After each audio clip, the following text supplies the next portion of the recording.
Let me get a better speaker here.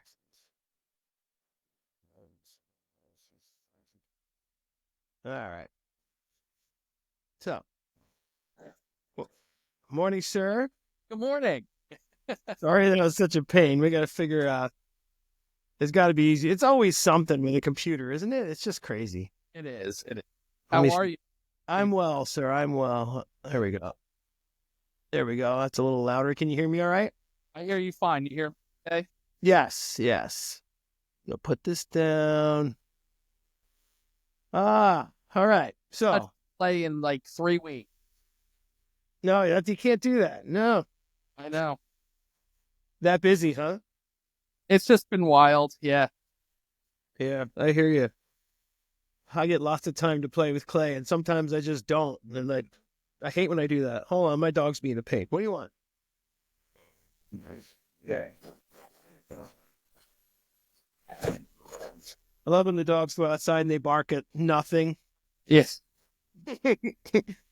Anyway, so welcome to the new podcast, Mr. Mark. Thanks for being here, by the way. Thanks for having me. I'm really flattered and honored. Yeah, this is going to be fun, I think. I got a whole bunch of people lined up. I talked to Tim C. this morning. You know Tim? I do. I don't know him personally, but yeah, I know who he is. Yeah, I've never met him personally, but he seems like a lot of fun. Yeah. And Yeah. I'm like, I just want to chat with that guy. That's awesome. So we're going to do that. I'm just trying to get it going. And this is the first time I'm really getting to play with a software, which is going to be fun to figure out. And everyone needs to know we got to do it on Google. And we ended up doing it on your phone, which seems to work just fine. Yeah. Working much better. It's amazing what you can do on your phone these days. It's crazy. Yeah. So tell us about yourself. You're Mark Errol. You teach. Tell me about Valdosta State. So yeah, I'm actually here in the school studio right now, my classroom. As you can see, just getting started. Today is my first class with my students making.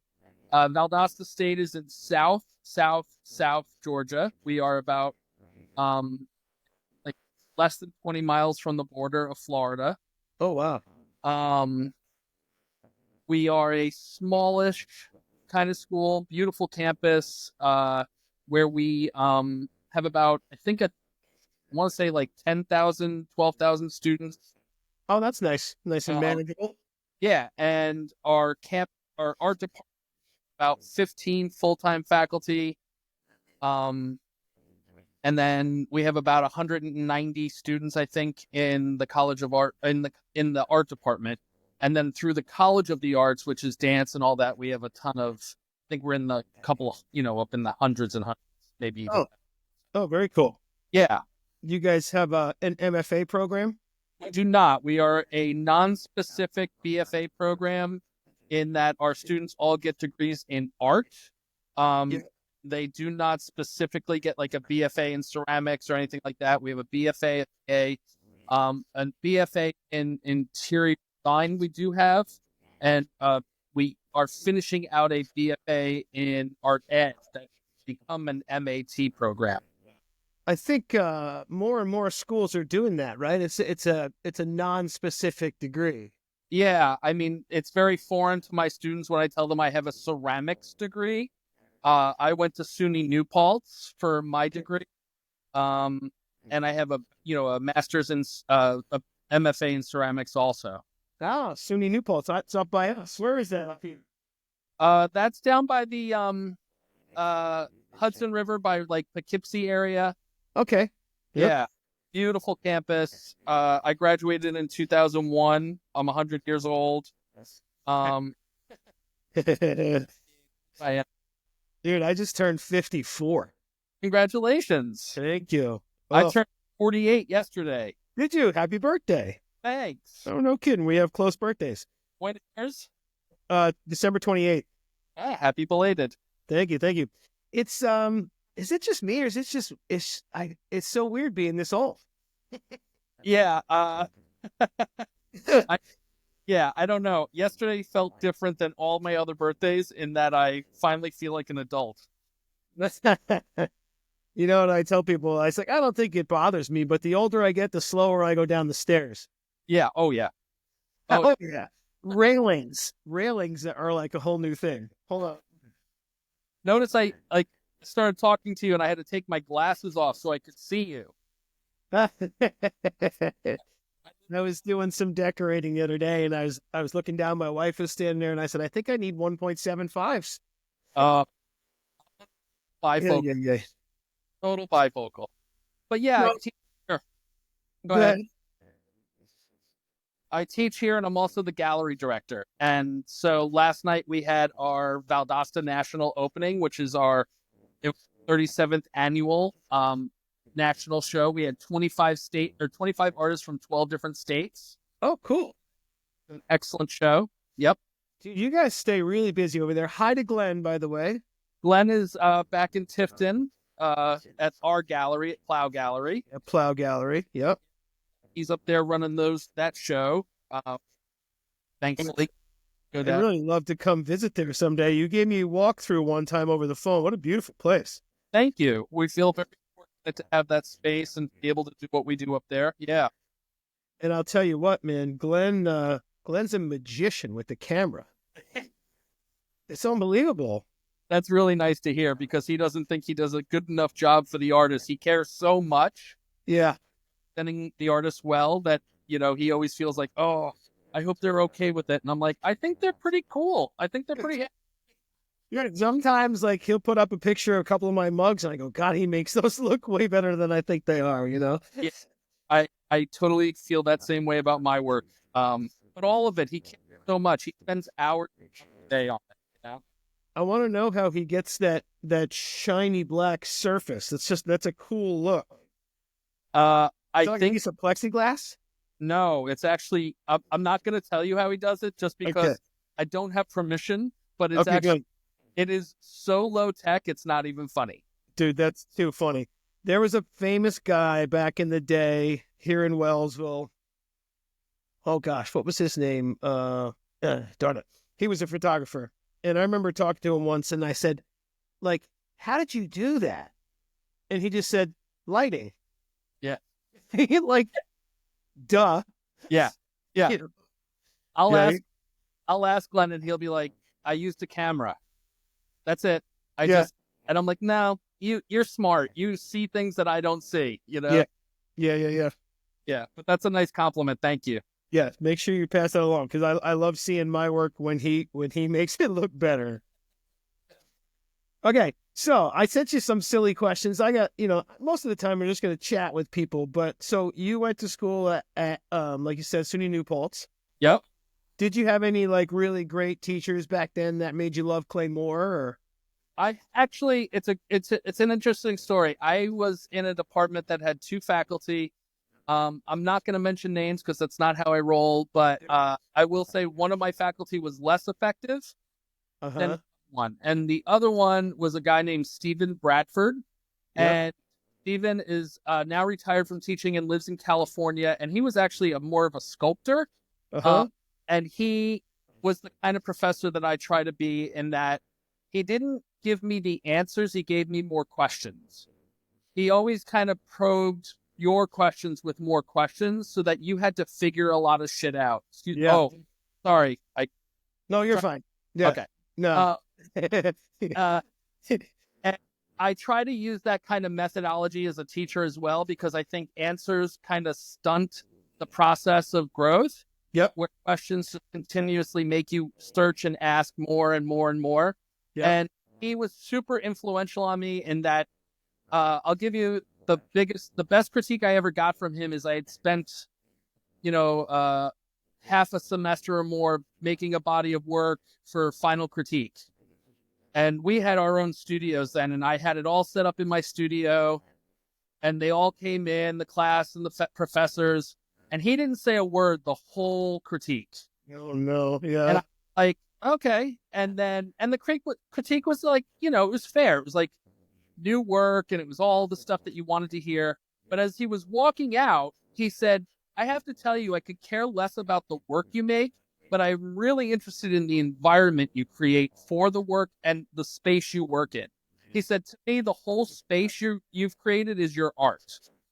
The work in it is just part of that. Yeah. And I'm like, what? And it changed my whole trajectory of the work I thought about and how I thought about my work, because he was right. I wanted to make work for the home, but Yeah. I was making work for the home in a way that made somebody feel it.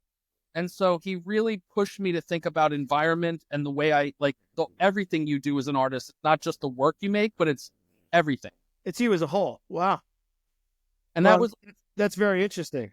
yeah, it was like the most impactful thing somebody had ever said to me at that point in my life.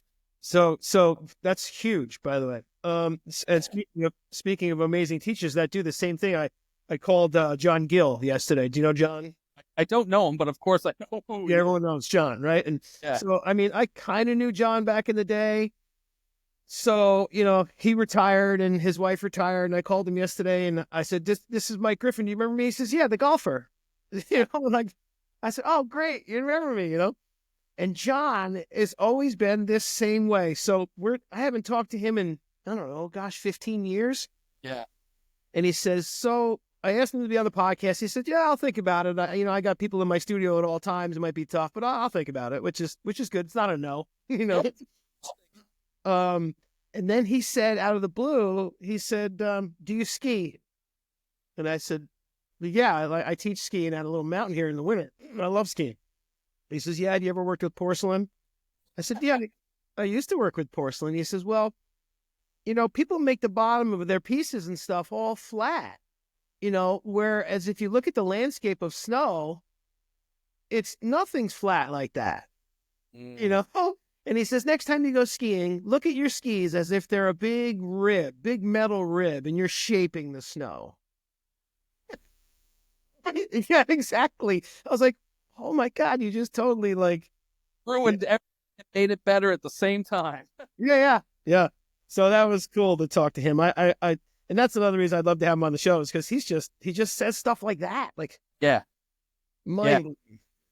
I mean, being a teacher is hard, specifically today, because so many of our students are raised to have answers, given answers, and they do the thing that gets them the grade, and I wasn't raised that way. I wasn't raised to make product. I was raised to think and explore and fail and all those things. Yep. And that has been something that I've really tried to introduce into my studio. And for some students, it's really effective. And for some, it's hard for them to grasp that kind of learning style. And, but they come around, they come around. Usually it takes a semester or two. Yeah. I don't know who it was. It was probably some actor or something the other day. Maybe it was Denzel or something. I saw him on a snippet, and he said, you will learn more from failing than you ever will from succeeding. Absolutely. Which is true. When I teach golf to kids, I get these kids that get pretty good at golf, and then they get a little upset when they play bad. And I always pull them aside, and I always say, if playing bad golf is the worst thing in your life, right, you kind of win. Cry me a river that you played bad golf. I said, yeah, it must be horrible being an art student instead of digging ditches for a living. Yeah, go dig a hole and come back this afternoon. Yeah. Yeah. That's too funny. What else you got for me? Oh, I mean, everything. I don't know. How long has Plow Gallery, you guys had that? Well, we're actually, in 2025, we're going to be celebrating our 10th anniversary. Oh, wow. Which is really crazy to us. What started as our studio and our kind of, just a thing to have a space has grown to this, full-time, opportunity to build community and share artwork and support artists for 10 years in a small town that, doesn't really understand what we are. Yeah. That's pretty exciting concept. So we're working up some things for a 10th anniversary this year. Very cool. Yeah. You guys got some really cool artists in there too. You guys got a really nice lineup. We do, including you, which yeah, very happy to be a part of that. I got to get you some new stuff. We all, yeah. I'm always trying to make something new. I'm always, I wish I could just stick with one thing. You're very prolific. I will say that. Thanks. Yeah, I'm always screwing around, I just put something on Instagram this morning. I'm kind of going back towards glazes. Like I've been messing with this yellow glaze that Nice. I kind of love it. I'm all about color, but yeah, I don't know. You know, Yeah. it is. That time to play right now and I don't. Well, that's sweet. Isn't that fun? It makes me feel lighthearted. Yeah, yeah. And that's all I want out of life is for everyone to just be lighthearted. Yeah, I agree. Just chill, man. Life's not that bad. Ceramic be it. What's that? There's too many hard things in the world. My ceramics and our ceramics shouldn't be that thing. Yeah, no. Did you see the F this mugs that I put out? I did. I call those morning mugs, right? Because that's how I feel in the morning. Leave me alone.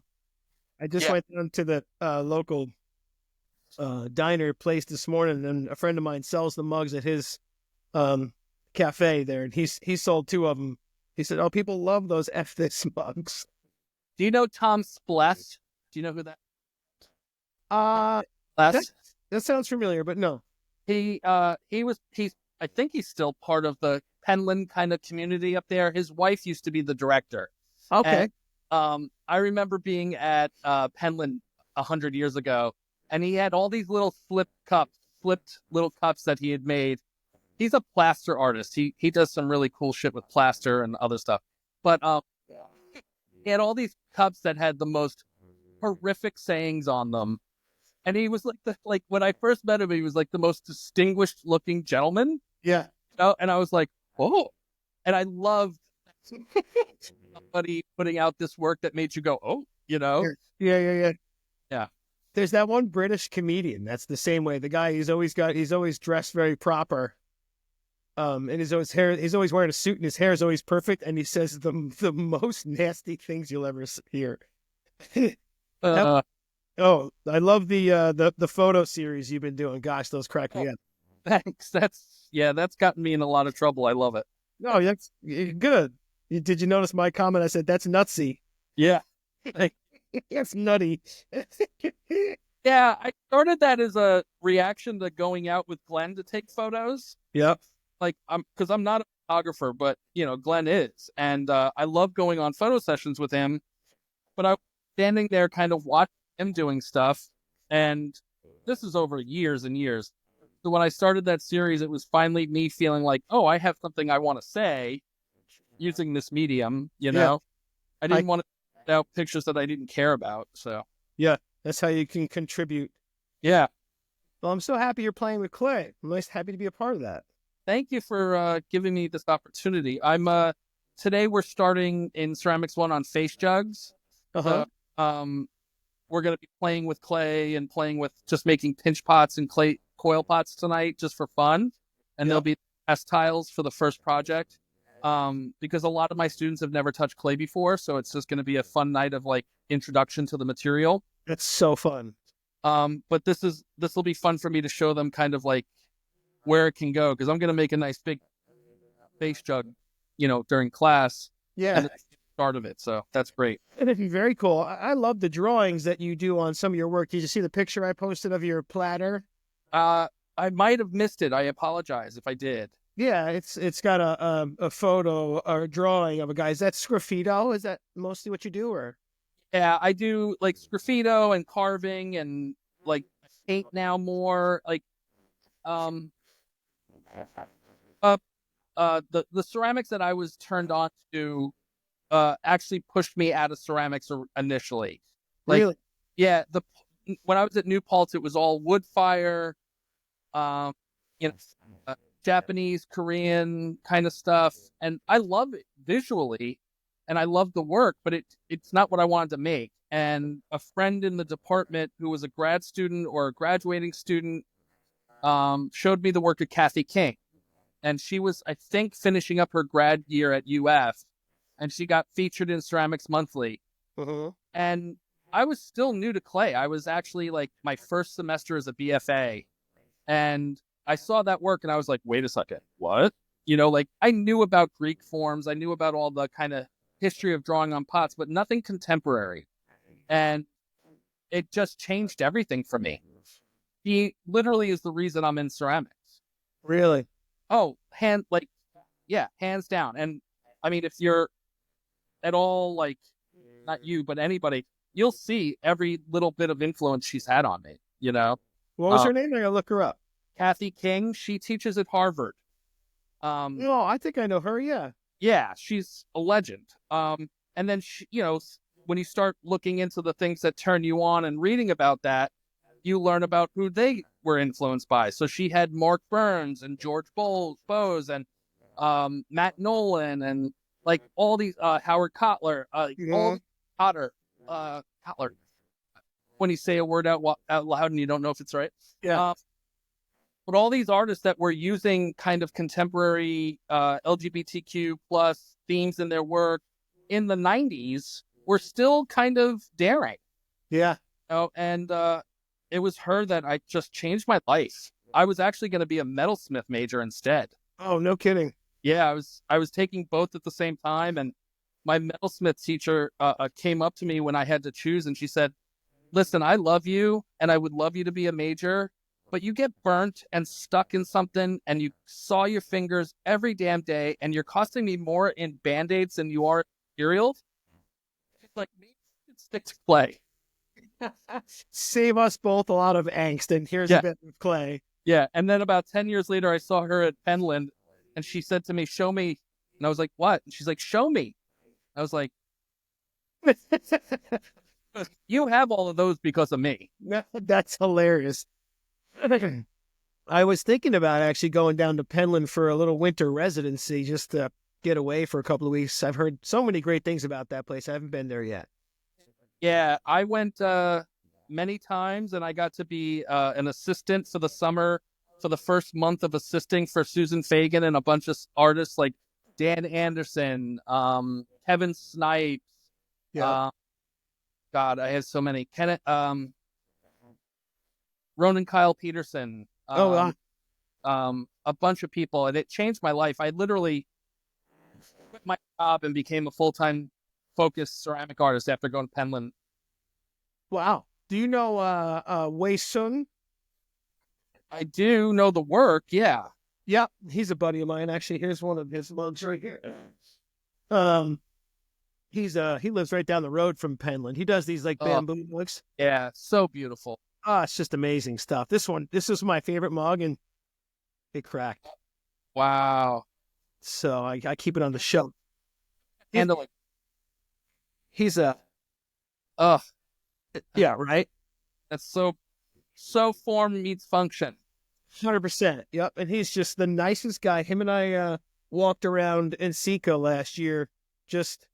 We just said, let's go get some lunch. And then we walked around. Then let's go get some dinner. And it was nice to spend a couple days with him. And he's been to Penland, but he lives down the road from Penland, I think.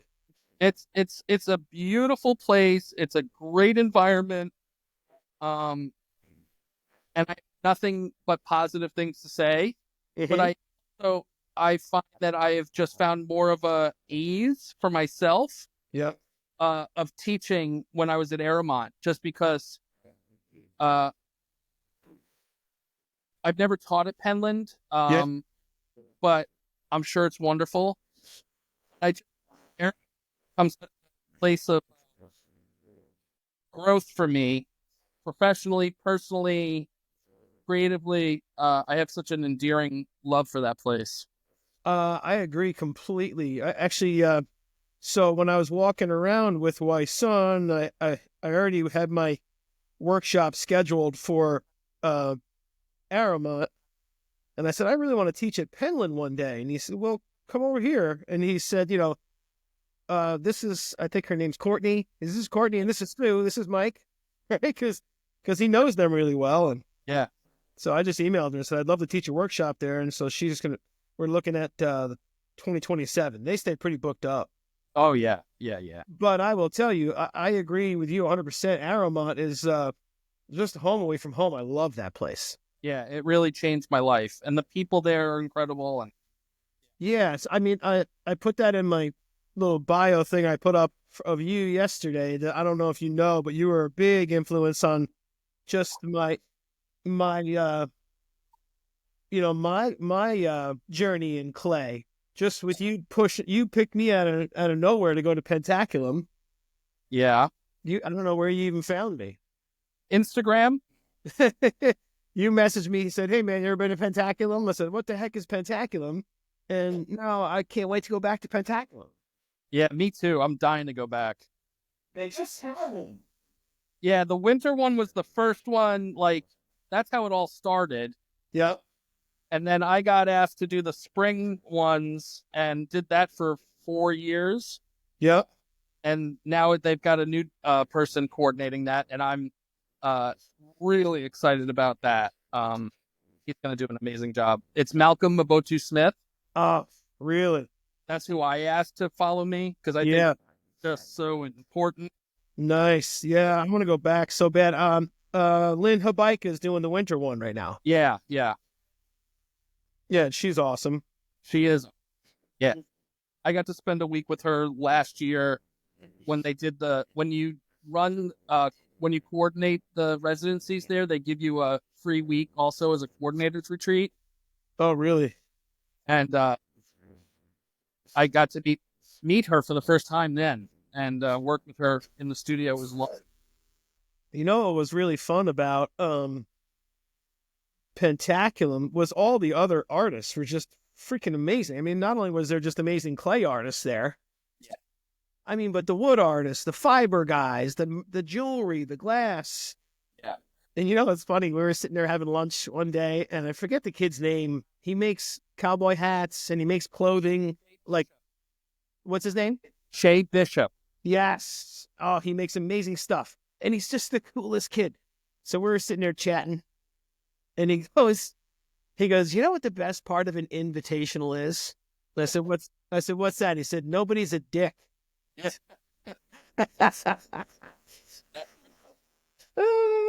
You know, I was trying to tell my wife about how special that place is. I was just down there, taught my workshop in early November. Yeah. Which was great. I went down a couple of days ahead of time because I was a part of their golf tournament. Oh, nice. Yeah, that was very cool. But I was sitting there having lunch with a guy you might know, Wyatt Severs. I don't know Wyatt. Wyatt's a Penland guy. He's a wood maker. Just, you know, just another real cool maker. Great guy to chat with. Yeah. And we're chatting with an older gentleman sitting there having lunch with us. And I said, where are you from? And he said, oh, I live outside of Charlottesville. Ah. I said, oh, very cool. I love Charlottesville. My brother went to UVA. And he goes, oh, yeah? I used to teach at the med school at UVA. Really? What did you teach? You know? And he's like, oh, neuroscience. And that's what your brother is, right? No, my brother's a business guy. This guy was a neuroscience teacher. I'm like, what? That's amazing. Yeah, no, I'm a bowl turner. That's awesome. It was the coolest thing. I was like, oh. I remember at Penland, and there was a glass blower there, and everybody was like talking about it, like, you know? Yeah. And I was still so like new to the glass world. I didn't know a lot about it, but I knew the name Murano, and they were like, this guy, he didn't even speak English. He had an interpreter with him the whole time. They're like, he's family of glass blowers. And I was like, what? They're like, he's sitting at a table with him. And I'm like, yeah, I get it. I totally get it. Like the coolest dude, obviously. Very generous with his time and demos. And, you know, it just, that's what I was actually just saying to my class on Monday and yesterday.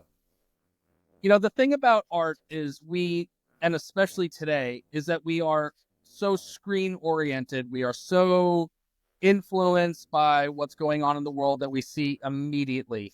Yep. But we work in fields that are not immediate. You know, clay is very time consuming, glass, wood, fibers. Excuse me, I'm going to sneeze. Bless you. Thank you. And the other part of that is that we are community-oriented makers. We really can't do what we do in total isolation. We can, but it's really hard. Sure. So we connect and we tend to build community. And the good part of that immediacy of getting like contact with things is that we have ability to build that network wide. And a lot of other fields don't have that. You know what I mean? They don't have that like hey, I'm going to reach out to Kathy King and ask her a question. Yeah. You know? Kathy Yeah. might have the answer, but she'll give you the right place to look. Sure. You know? Yeah. We did that, and that's why I love clay so much, is that it's built a family or a network of people that I trust and I can communicate with, and I don't feel awkward around. Yeah. Agreed. We're very fortunate. Yeah. I agree with that completely. And you can really feel that in Sika. Yes. I haven't been in a long time, but I'll get back there. Yeah, I almost put in a proposal to do a demonstration on stage thing there. Yeah. But geez Louise, that was a lot of work. I got to sit down and actually do it because it was a lot, and it had to be in by May, and the summers are my super busy time, so I never got it in. But yeah, that would be fun. Excuse me. Yeah, that's I mean, I agree with what you just said. It's one of my favorite things about ceramics and the community of ceramics is everyone shares. Yeah. Yeah. And those that don't, and those that have like a different vibe, that's fine too. Yeah. I don't have any issue with that. Yeah. But they are more of an outlier than the norm, and I think, if I didn't have clay, I probably would be a very different human being. I found it later in life. I found it when I was struggling with identity of like what I wanted to do with my life as a student. Yeah. The first thing I went to school for by any means was art. But it really changed the direction of my life, and I've built my life around it. Yeah. I'm kind of going through that right now. Yeah. It's kind of all I want to do. I have a career. Yep. And I don't know if making ceramics is actually a viable money-making career unless you, I don't know, get lucky somehow. But I just love to do it. And I never thought I'd love anything more than I do love playing golf. Yeah. But I would gladly do this instead of what I do for a living if I could make the same amount of money. I have that conversation with my students, and I said, well, it's all about the expectations you have for your life. Like, you make a living as a potter, you just have to change the other parts of your life to match it. Yeah. And it's a choice. I tell them it's not a job, it's a lifestyle. It really is. Yeah, it absolutely is. Yep. And I think whatever you choose to do in life, it has to fit your lifestyle. Absolutely. Yep. Yeah. I just love it. I came to it late in life as well. I mean, I think it was 2009 when I first touched clay. Oh, maybe? wow. Yeah. And I was working at a coffee shop in Wellsville, New York, and they were teaching classes in a community studio downstairs. And this lady, Marcia Van Vlack, she makes really cool stuff. She was teaching a wheel throwing class, and I had a break and had a cup of coffee, and went downstairs and I was watching her throw on the wheel. And I looked over and I said, "Hey, let me try that. I really want to try that, And there's a bunch of older ladies taking the class, And I said, "But center it for me, because I that looks like the hard part." Right? So she centered a piece. This is no joke. She centered a piece, and I sat down, put my coffee down, and I went like that, and I went, and I threw a ball. And she goes, "You've never done that before?" I said, "No." She goes, "Yeah, most people don't do that." And this little old lady, she looks at me, she goes, Yeah. I'm like, "Sorry." So I had an instant love for clay, and I honestly, I got obsessed with wheel throwing for years because it's just so much fun. Yeah. And you know what I learned to throw with? Wayne Higby's scraps. Do you know Wayne Higby? Yeah. So I had a friend who was one of Wayne Higby's studio assistants, and Wayne was doing this huge installation in China where he was making these big porcelain bricks. Oh. And they had different 3D values. So he did a whole wall like in an airport. It was like $1 million installation. But he would put them through the CNC machine. Oh. So, and all the scraps and the shavings that would go flying all over the floor, he had these big blue plastic bins full of them. And they were in his barn, and he wanted to get rid of them. And I said, I'll take that clay. Yeah. That was really interesting to learn to throw with tile porcelain. That's crazy, actually. Yeah, it made it pretty hard, but I figured it out. I wouldn't, yeah. I did my thesis in porcelain. Yep. And ever since then, Glenn is like, when are you going to return to porcelain? I'm like, never. Never. Yes. But I started hand building, I don't know, 5-6 years ago, and I'll never look back. I love hand building. I don't do enough of it. But I might be this year.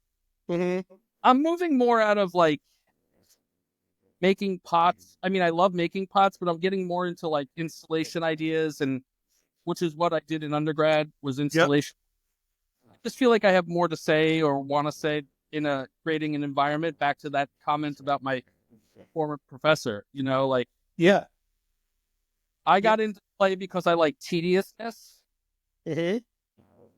I like working on something for a long time and spending time with the idea of it. And I'm a sketcher. I sketch everything. I sketch like every day. I sketch something, whether it's on my iPod, the bendy dudes that I've been posting, or pots, or always got, and it's like super important to my personal health. Yeah, that's great. I love your drawings, by the way. I actually want a T-shirt with. You had any T-shirts? I was just talking about that with Glenn the other day. Yeah. But I'm first gonna do a bunch of like limited prints because I've gotten a lot of requests for them as like prints. Yeah. So I'm working on that right now. And it's funny because people ask me, why do I do those? And I said, well, they started out as like ideas for pots, like the pots. And I, like thinking about the shape of a pot and how that figure moves. That's why they're kind of bendy like that. Or it's also like the idea of like, the awkwardness of pots. Yeah. Like I don't make pots a lot of time that are, the mugs I make and bowls I make are like that, but the pots I love to make don't function obviously. They have parts and they have things that fit in, and you have to look and figure it out. And it came from an awkwardness of that, wanting that to represent that awkwardness. So the figures bending was to match that kind of conceptual idea of like a pot looks like something, but it doesn't necessarily function that way. Okay. Yeah, very cool. See, now that is podcast gold.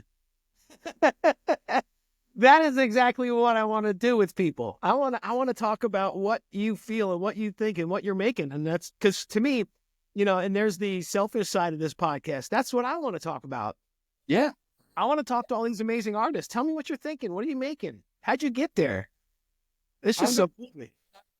Like, woof. Like life has been very hectic, like for everybody. But going back to grad school last year, I graduated in December.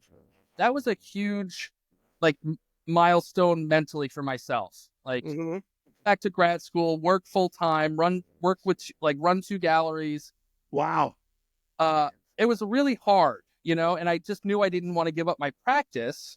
Yeah. So the digital, like using digital media, which I'm so like, I'm caveman. I like dirt. And I tell the same thing. Like I go home and I'm like, let me get out my iPad. Yeah. It was very recycled a passion for me to be making, and what I tell all my friends, my students, Glenn, like it's not what you make, it's that you keep making, like whatever it is, and just keep that muscle active is the most important part of being a maker always, whether it's reading or drawing or looking at stuff. It's really important to talk to people. You don't always have to be making pots to be effective as an artist. Like it's not important that you always are producing, because to me this is the product of art. What we do, everything else is the art. Everything that we look at and draw and think about is art. But this is the product, and we put the product out there as an object of that art. And I think a lot of times we forget the joy of the making is not the product. Yeah, that's fantastic. I see that kind of as a funnel, like a funnel shape, right? Yeah, this is Well, I yeah. mean, like as art, we're taking in all this stuff, Yeah. and what we're spewing out, what we're making is our interpretation of all that stuff. 1000%. I actually, you've heard the BFA or BA BS MS PhD reference. No. Bullshit, more shit, piled higher and deeper. And like people think the more degrees you have, the smarter you are. No, it's a funnel. You're just shoving more stuff into that little thing that you know. Yeah. And I don't want to be that. I want to Yeah. be the person that casts a net of all the things that I'm interested in and uses all of it, because I'm not just a potter. There's so much more to life than just being one thing. And if you don't emphasize that, it's really a waste of life in my. Yeah, yeah. Don't pinhole yourself. So interesting. I'm gonna make a little video snippet out of that. Actually, put that on our YouTube. That was great. Thanks. But perfect segue into here's what I have this conversation because I went to, so it's funny, at Pentaculum. I was talking to Bertie Boone. One of my dream people to meet and own one of her pots. Like I would put her at like my top 5 people I want to meet and whose pots I want to own. Yeah, she's awesome. She's lots of fun. She's a no BS kind of lady. I love her. I've heard. Yeah. She's supposed to send me a pot. I messaged her last year because I did a little demo for her cohorts. Oh, nice. And she said, I'll send you a piece of pottery. I said, oh, that's great. And then she never sent it. So I sent her a message. I'm like, hey, you going to send that piece of pottery? She said, it's sitting on my stairs and I walk past it every day. It's not like, whatever, it's fine. But I was talking to her at Pentaculum about her. She's a glaze guru. She does test upon test upon test. I am not a test guy. You know what test tiles are for me? A mug. And if I don't like it, I'll just throw it out. Yeah. You know what I mean? I can't, that's too tedious for me. That's not the kind of potter I want to be. There are testers, right? Like I just did a workshop called Terra Sigillata the Easy Way. Yeah. And I started off the podcast with Rhonda Willer's book in my hand. I said, if you want to get deep into this, go get this book. Yeah. Because this can take you down crazy roads. If you want to do it the easy way, which is probably the incorrect way, but it works for me. This is, my wife says, well, how much mason stain did you put in? And I go, I don't know, a scoopful. Yeah. This much. Dump it in there and shake it. But anyway, so I was talking to Bertie Boone, and she was showing me this glaze, and she says, oh, don't you remember the M scale from glaze calc? I said, no, I don't know what you're talking about. She said, well, I thought you went to Alfred. I said, I did, for liberal arts. I was a theater major. And there's this look on her face was like, oh, you're just a moron. Yeah. So that's where it's very interesting, right? So being a guy who kind of went to Alfred but didn't go to school for ceramics, there's two. You're a guy that teaches at a university. I think there's like sort of a divide between makers and academia. Yeah. I always tell people I'm this professor. You ready? How do you feel? Yes. That's the professor I am, Yeah. Well, technical enough to get you through and learn stuff and help you find your path, Yeah. But I don't know how you feel. I want to know why you're using this material to say what you want to say. Yeah. That's who I am. Yeah. Yeah. And that's good to hear. Yeah. Like as a self-taught, I learned by just going to my buddies and saying, what am I doing wrong? And potters being givers and sharers, like we talked about before, they're like, oh, dude, just do this, Yeah. I just asked.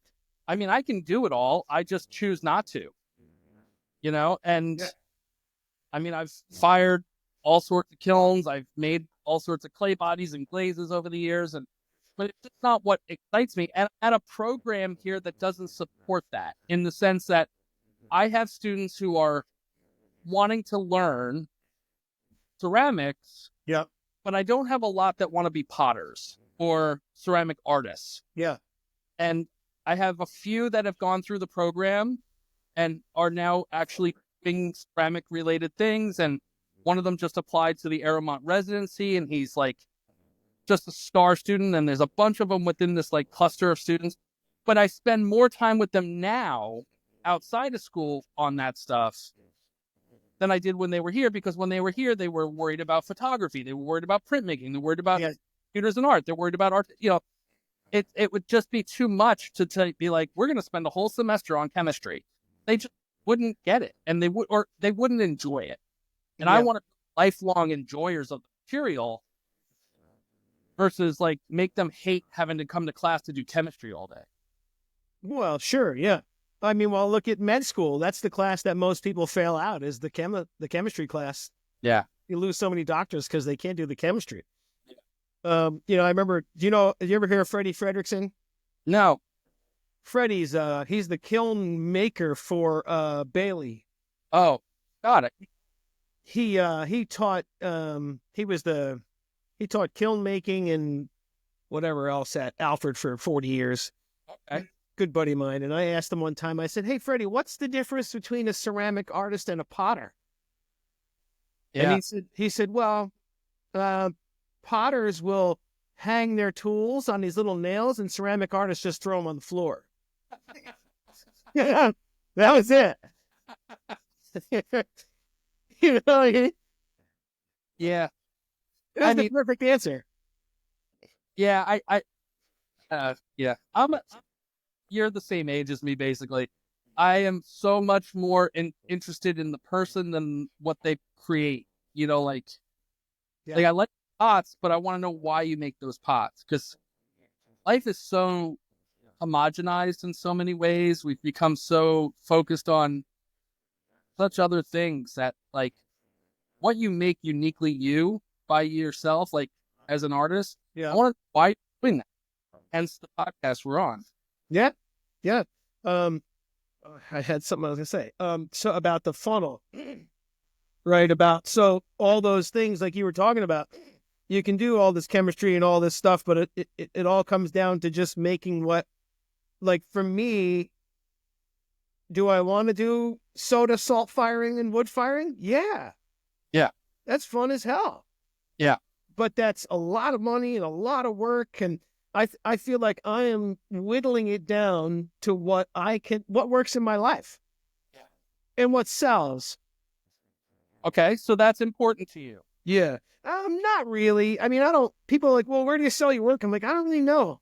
Okay, it's not. I just make stuff, and whatever comes out comes out. If somebody wants to buy it, that's great. I don't really try to make something that's going to sell. Okay. I think that frees up the whole process of it. Yep. My buddy Marshall was saying, I don't have a choice to make. He said, I kind of have to make. Yeah. It's a choice. Yeah. So whatever comes out, comes out. I'm very lucky to be able to do it. Yeah. But what I mean is I've gotten to, and I think a lot of potters are getting to, oh, you can achieve this color and you can achieve all this at Cone 6 Electric. Yeah. Yeah. In a smaller space. Yeah. Go ahead. I'm a real fan of anybody, what they do authentically. I support it. If it brings you joy and the joy comes through in the work or whatever the expression is, that's all I care about. Yeah. But that's not my lane. My lane, I teach and I do all this other stuff so I can make the pots or make whatever I want to make when I want to make it, and not rely on because this is precious to me. Yeah. This is precious to me. What I give the world is the time I spent with myself thinking about art and making art. That's the preciousness. And I'm too selfish to want to share that and like have to alter that to be something I'm not, you know? Yeah, no, I agree. My buddy Pete, he graduated from Alfred, and after graduation 15, 20 years later, he would make these really beautiful bonsai pots, Yeah. and he would give them all away. Yeah. And I remember saying, Pete, like, why are you giving this stuff away? You could sell that for $200. And he said, if I sell it, it becomes work. Exactly. I don't want it to be work. Yeah. I have a friend locally she's very wealthy. You know, she's a very wealthy individual. She doesn't have to worry about making art, you know? Yep. Oh, I always have to remind her of that. I'm like, no, no, no, no, no, no. That shouldn't even be a part of the discussion is how much is it going to sell for? Yeah. Nope. Sell it. Well, I'm like, no, no, no. Work with the galleries who don't care about that either. Work with the that want you to express yourself. They'll find the buyer. Yep. You know? Yeah. I'll find a Yeah, that's a really good point. No, no, no. no, I get really upset with her and she laughs at me. She's like, stop it. And I'm like, you're robbing yourself of the joy you have. The thing that a lot of people wish they had. Lean in. I always tell Glenn, take advantage of your advantages. Yeah. See, that's a good one. Like, I don't mean that negatively, but like when you have an advantage that you can take, like if time is one of your advantages, take advantage of it. If material, knowledge, take advantage of it. Like whatever that is. There's nothing wrong with leaning into what you have as an advantage if it's going to make your life, your artwork more enjoyable for you, you know? Yeah, no, that's great. Yeah, I agree with you. To me, it's precious to me. I tell people all the time, I have a job that I don't want to go to. You know what I mean? Like, but I have to because it pays me too damn good, right? Yeah. Go ahead. Which again, I'm super lucky. I live 2 miles from work. You know, I make the schedule. You know, I kind of get to do what I want. One of my best buddies owns the place. We're gonna go skiing tomorrow. He's a good dude, and I'm super lucky. Yeah. But I told my wife this the other day that I know I love ceramics because I can go down in the studio with a cup of coffee at 8:00 in the morning, and before I know it, you're going, dinner's ready. Yeah. And I don't even know what time it is. Yeah. Because I'm lost in that world of creation, which is there's no other way for me to find that feeling. Yeah. Going back to grad school last semester was that for me, like last year. Yeah. I hadn't been challenged in a way mentally to think differently in a long time. And I was like, oh, I can't do this. I'm too old. Old dog, new tricks, blah, blah, blah. And like within a week, I was like voraciously reading, like 400 pages a week. Wow. Highlighting and taking notes. And, we have to it's all online. So it's like these discussion posts at like 200 word minimum. And I'm like, I just posted 600 words. I'm sorry. Yeah, sorry. You have to read that. I actually started grad school again this week. Like I'm going back again. Wow. And it's again back to that funnel idea. It's like I've got an advantage where taking classes here is free. Like I can get a degree as an employee of the state. I can take classes anywhere in the system for free. That's huge. Why not do it while I can? And things interest me. So now I'm getting a degree in nonprofit management. Why not? Yeah. Just makes you it just fills your funnel more and changes what's going to come out. Yeah, and it makes me like look at the world a different way for what's the next step in my life.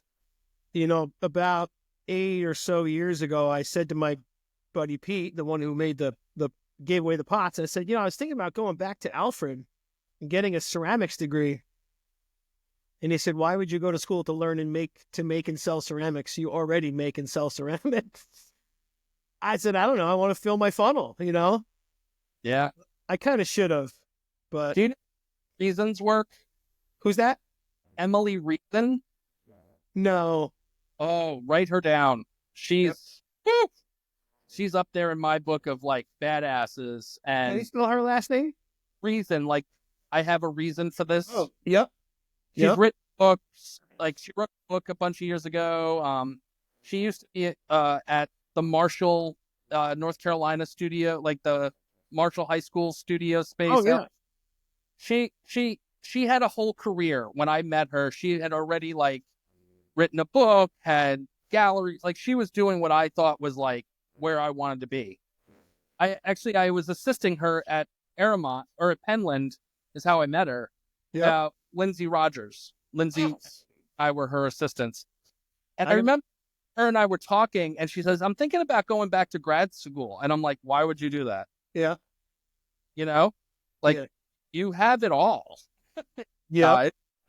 And it was, I think, like, I want to say like 4 years later, she went to grad school, and she came out making totally different work. I was like, I remember thinking, oh, that's weird. She's making different work. And then I was like, oh no, she didn't forget the work she was making. You know, she can make that work. Yeah. But now she's got a whole new vocabulary and a whole new toolbox and a whole new opportunity. Yeah. She's so cool, you know. Toolbox. Yeah.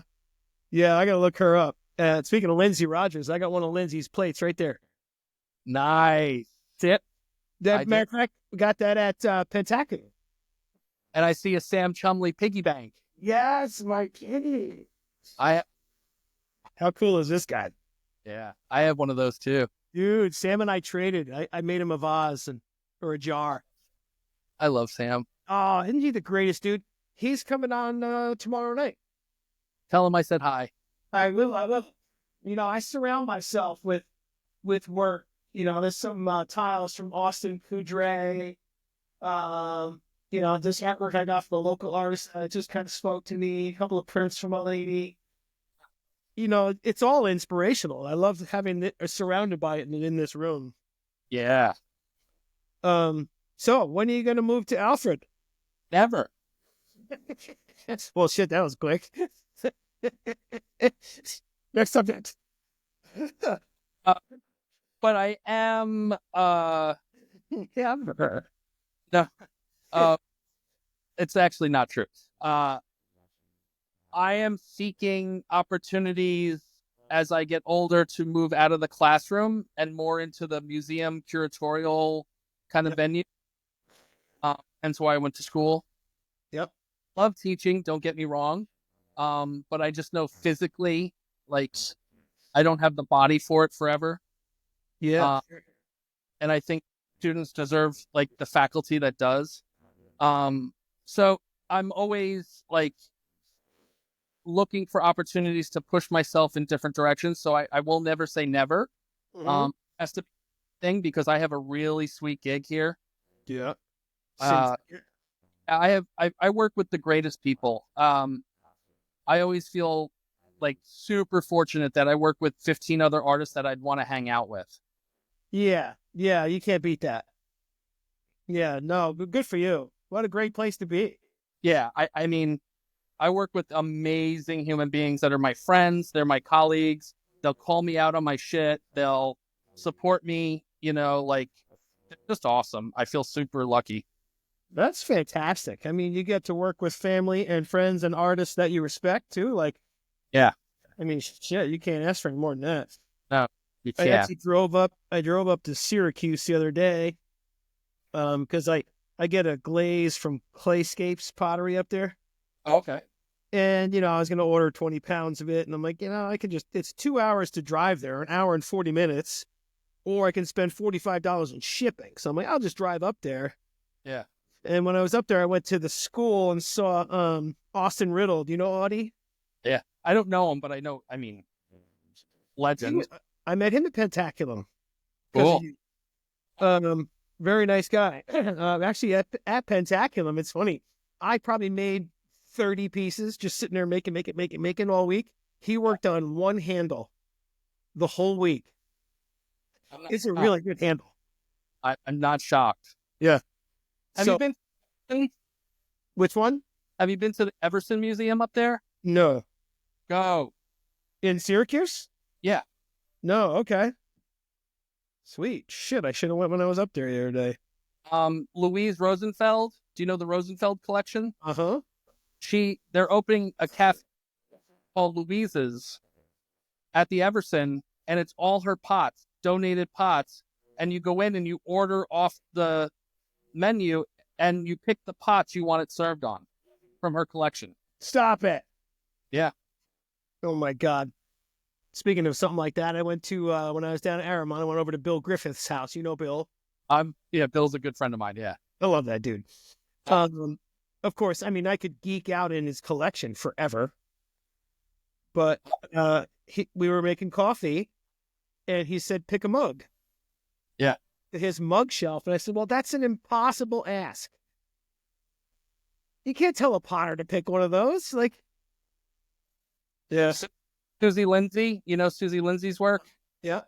I was at her house her and Kent's house one time, with the class of Penland people, and then Glenn and I went up one time, and I asked if I could stop in, and she said, "Oh yeah, come in." And I said, "Can I show Glenn your collection?" She says, "Well, Ken and I have to run out, but if you want to look, go into the house." You know? Yeah. Like, I was like, I have to get on your counter. She's like, "Oh, honey, you're not the first one to step on my counters to look at pots." Oh, that's too funny. Yeah. John Hill. Bill's collection made me cry. Because, absolutely. Yeah. So, two things all going off of that. How small the ceramic world really is. Like, I was talking to him and I was telling him I got some workshops coming up. I said, I'm doing a workshop for frankarts.com for Tommy. He goes, well, yeah, Tommy painted my house. Yeah. What? Yeah. But one time, speaking of Alfred has an amazing museum. Oh, I've been, yeah. Oh my God. So my good buddy Marshall, who was episode 1 there, he used to work for the lady that curates the whole museum. And 2 winters ago, she said, hey, if you guys ever want a little private tour, just go over and knock on the back door. So we went over there one day and oh my God, like it was just the 2 of us and her, and she's been there for 30 years. So she's put every piece in its place. That's amazing. And like, you open a drawer and I go, can I pick that up? And she says, no.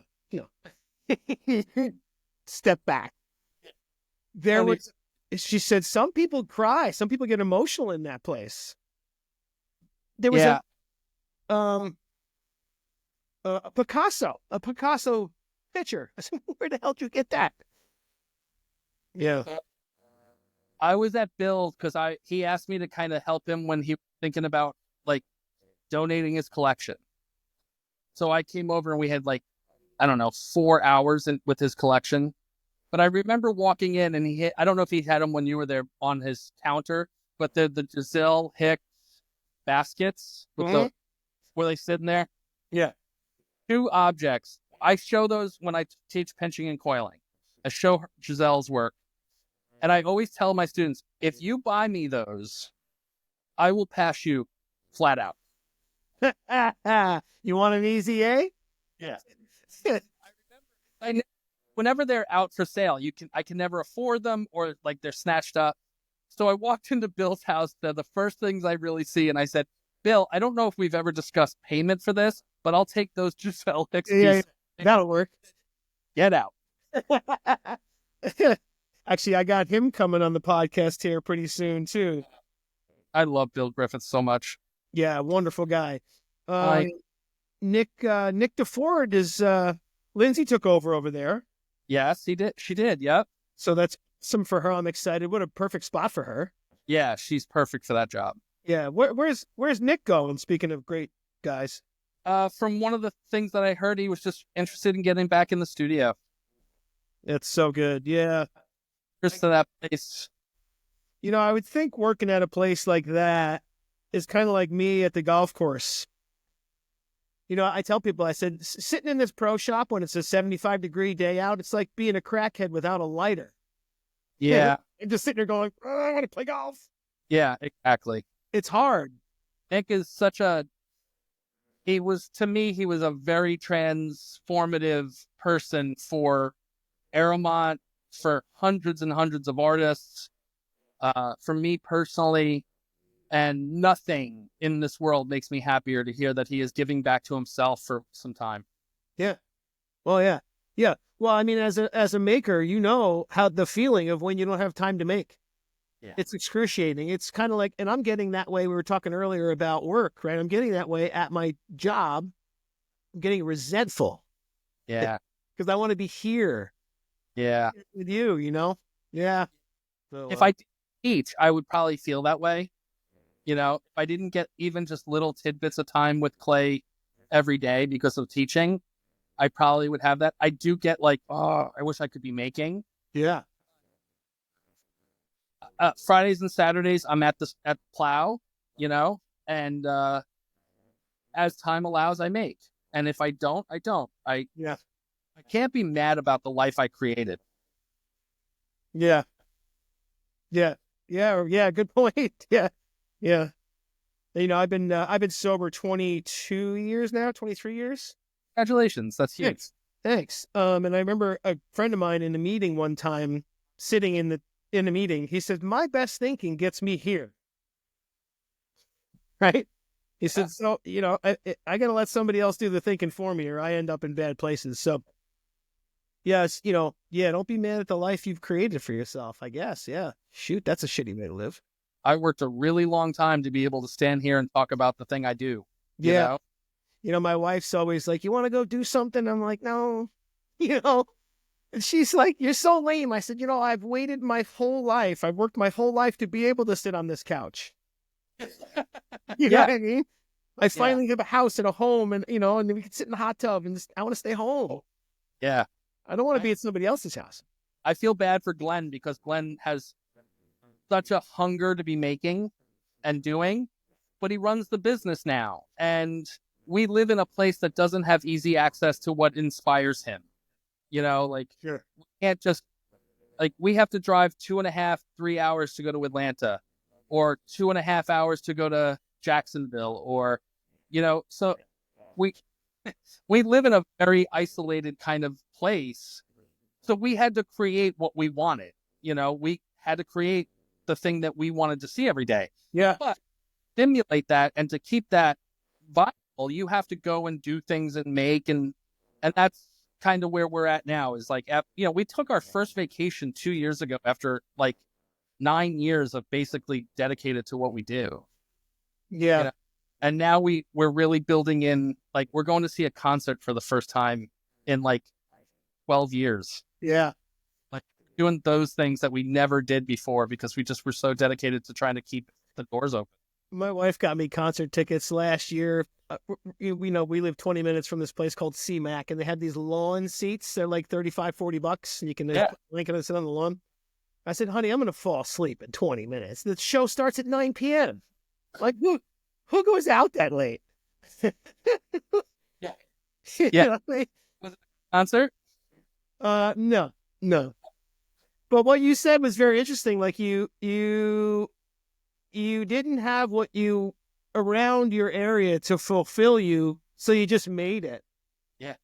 That's huge. You know, a lot of people, I think, will just not go out and get and do or bring to their lives what they want in their life. They're just going to wallow in the fact that there's nothing, what everything I want's not here. Easier to, Yeah. Yeah, it is, isn't it? or the fail. You know, like, people are so afraid to fail. I'm like, if the conversation I have with somebody is, "Hey, I tried to start an art gallery in a town that didn't have one and it didn't work out," did I really, like, do I have to be embarrassed that I tried to open an art gallery and it didn't do well? Yeah. Yeah. Not like you caught me with my pants down. Oh, wait, you did. I put it on Instagram. You know, like I always think about, like, what is the worst thing someone's going to say about me? Like, I'll say it myself. Yeah, who cares? Yeah. I've been telling my daughter that since she was really little. I said, remember these words when you get to 9th and 10th grade. I don't care what you think. Yeah. That's it. If some girl says, "Oh, that's an ugly sweater," cool. Good thing I don't care about your opinion. You know, and she's very chill now, and I love it. I'm like, that's it. Just nothing matters. And I'm like, you get through high school, you're never going to remember these people. Right? She's going to be 15 in a few weeks. That's incredible. I have 13, 15, and 16 right now. Oh My God. God help me. All girls? A lot of time in the studio. All girl? 2 girls and a boy. Yep. Yeah.